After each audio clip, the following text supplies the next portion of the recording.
Former President Donald Trump got some marching orders today.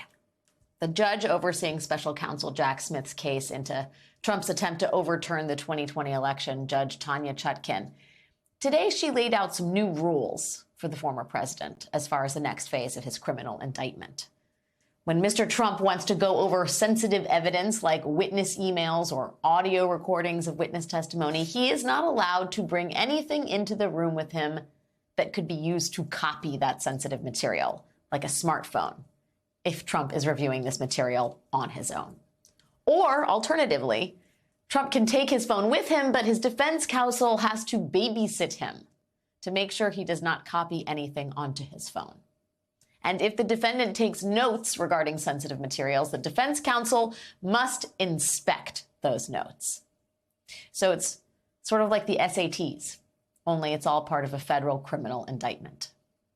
As the prosecution argued for that provision, they noted, dryly and pointedly, Trump has shown a tendency to, a desire to, hold on to material which he should not have.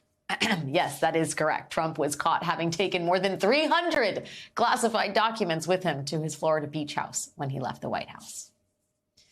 Now, the reason this all had to be ironed out today is because special counsel Smith's team is going to start handing Trump's team evidence to review before they all go to trial. And those rules are part of a much larger protective order that Judge Chutkan issued today, outlining what evidence Trump cannot share from this case outside of court. And we learned as part of all of this that there is a lot of evidence to be handed over.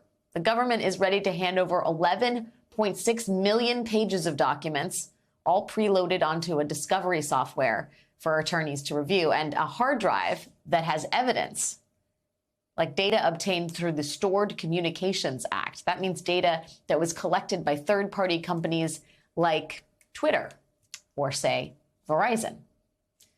But maybe most intriguingly on that hard drive are hundreds of audio recordings of witness interviews that the government is ready to hand over.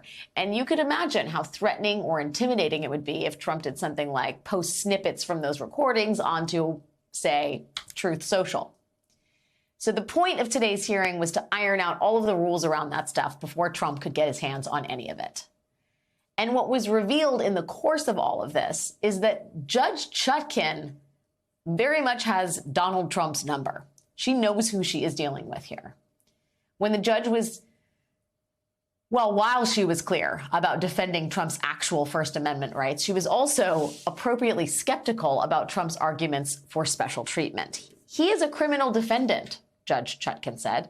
He is going to have restrictions like every single other defendant.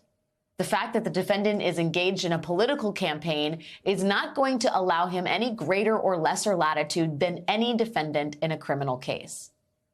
To drive this home, Judge Chutkan referred to Trump's presidential campaign as his, quote, day job. His day job. Okay, so in addition to showing that Donald Trump was not going to get any white glove treatment here in this courtroom, Judge Chutkan also made clear that Trump's rights were not the only rights that she is concerned with. She is focused on the rights and the safety of the witnesses and the jurors in this case. You may remember that part of the reason for today's hearing in the first place was to discuss this Truth Social post that Trump made, saying, "If you go after me, I'm going after you." Special counsel Jack Smith's team argued that statements like these could threaten or intimidate witnesses and that Trump should be barred from making them. Earlier this week, Trump let everyone know what he would do in response to a restriction like that.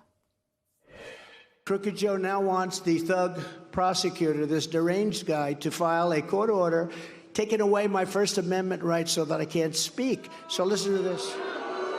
We don't want you to speak about the case. The case. I will talk about it. I will. They're not taking away my First Amendment rights. I will talk about it. I will.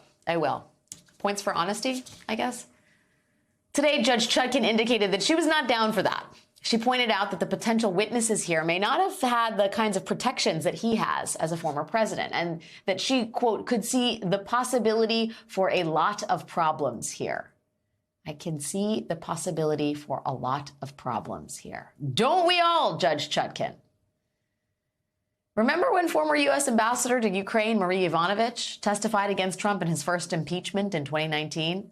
while she was testifying, Donald Trump was live tweeting about her. Or do you remember when he harassed and intimidated Georgia poll workers Ruby Freeman and Shay Moss, women who do not have Secret Service protection and could very well be witnesses in this very case?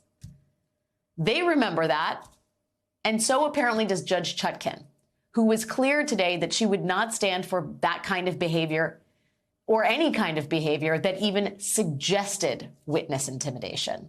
Quote, even arguably ambiguous statements from parties or their counsel, if they could be reasonably interpreted to intimidate witnesses or to prejudice potential jurors, can threaten the process. Now, given how frequently Trump threatens people publicly and the judge's wording about even arguably ambiguous statements, that feels like a line that Trump could cross any second. And as of today, we finally have an answer as to how Judge Chutkan will reprimand Mr. Trump if he does cross this line. Quote, the more a party makes inflammatory statements about this case, which could taint the jury pool or intimidate potential witnesses, the greater the urgency will be that we proceed to trial quickly. One of the main objectives of Trump and his legal team so far has been to slow this trial down. Today, the judge used that desire as both a carrot and a stick. The more Trump breaks Judge Chutkan's rules and talks about the case outside of court, the faster this thing will go to trial. So now that those ground rules have been put in place, the new and very urgent question is, how long until Trump breaks them?